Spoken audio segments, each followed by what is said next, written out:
Alright mga ka-EV, magte-test drive tayo ngayon ng Ceres 5 full electric EV. Okay? Electric vehicle ito at luxury SUV na ang tawag nila dito.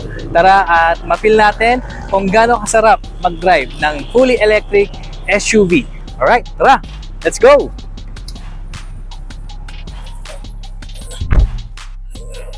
Okay, this is the first time na magdadrive ako ng ganito kaganda at kamahal na sasakyan. Lalo-lalo na electric EV pa, di ba? Tara, subukan natin yung EV na ito. Excited ako at kinakabahan. Alright, let's go! Paano ba ito? Press as a side. Then, drive. Alright. So, seatbelt muna, seatbelt muna tayo.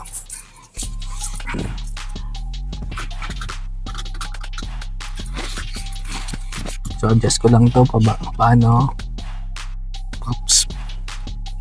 Paano ba to? Alright. Pwede din na, bro.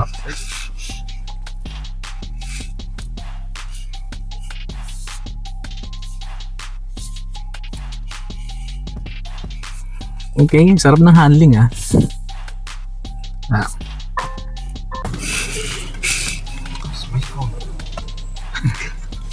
Alright, yan. Gusto ko rito yung yung anong tawag dito? Nakikita mo yung ating speedometer dito. Ano? Heads up display. Heads up display. Oh, okay. Ito yung nasakyan ko na merong ganito. Okay, nakikita mo yung ating speedometer. Naka-sports mode tayo? No. Eco pa lang to? Normal. Alright. Feeling ko nasa sports na.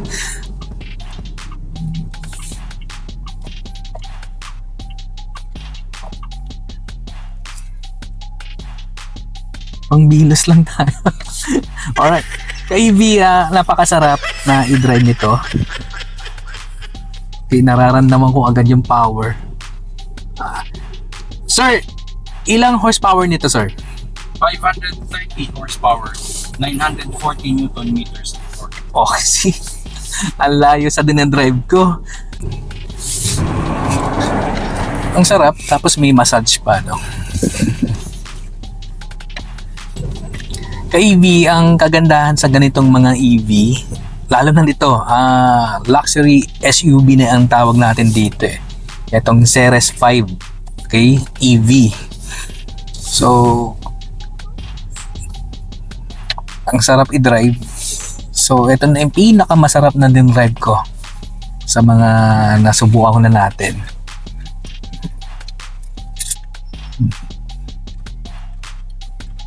Yan. No, may seat cooling siya. Meron seat, yung heat, Oo. cooling and massage. Yes. So tamang-tama ito sa mga long drive, no? Yes. Tamang-tama ito. Isipan natin ang konti. Look at that, JB. So much power. 430 pala kilowatt pala yung 530 sila horsepower. Oh, ano yun sir? 430 kilowatts. Okay. Yung power niya in horsepower, it's around 576 horsepower. Okay. Alright. Kaya lakas, oh. Ilang seconds natin nakuha yung 100 kanina? 3.7 seconds. 3.7 seconds. 100. Na-try namin 0 to 100, So, guys, napakaganda nito.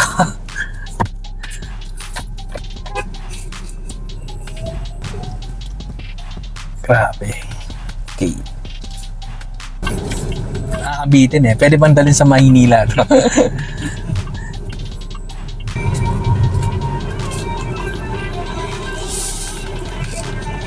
Relax.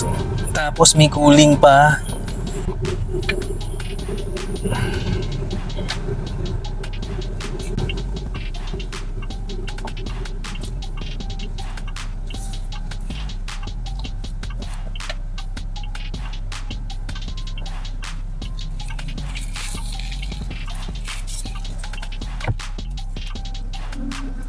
Yan, sa pagdating sa turning radius ka EV ay maganda rin.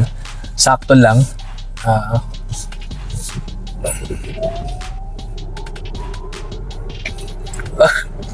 I can feel it. What do you call that? G-force. Alright. Grabe yan na. Ito talaga ang may sipa. Diba? Pang racing, no? Sir, ano yung gulong nito, sir? This one is equipped with Pirelli P0 tires. Pirelli P0 tires. Oh, so mostly Racing tires. Isa racing tires tapos ginagamit to sa F1. Yes. Alright. Okay. So talaga build in na talaga dito yung power kasi nilagyan na lang ng magandang gulong eh. So pang racing. So expect na talaga mabilis to. At nabigyan tayo ng oportunidad na ka-EV na makapag-drive ng ganito gandang electric vehicle. So, okay. This is the hazard. Oh. Kanina pa natin hinahanap eh.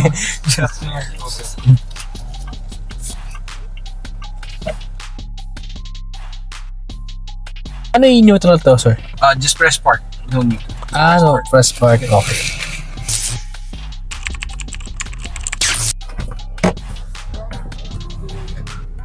Okay, ka-EV, napakasarap talaga mag-drive ng mga ganitong mga electric vehicle na SUV. Actually, this is a luxury SUV.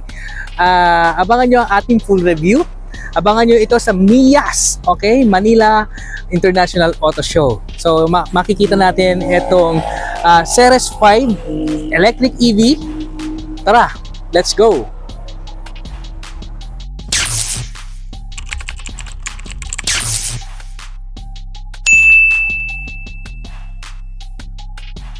Are you always stressed about your office printer and always running out of ink? SMRG offering a printer for rent, unlimited ink and no maintenance. Please call our contact number or message us on Facebook page. Thank you.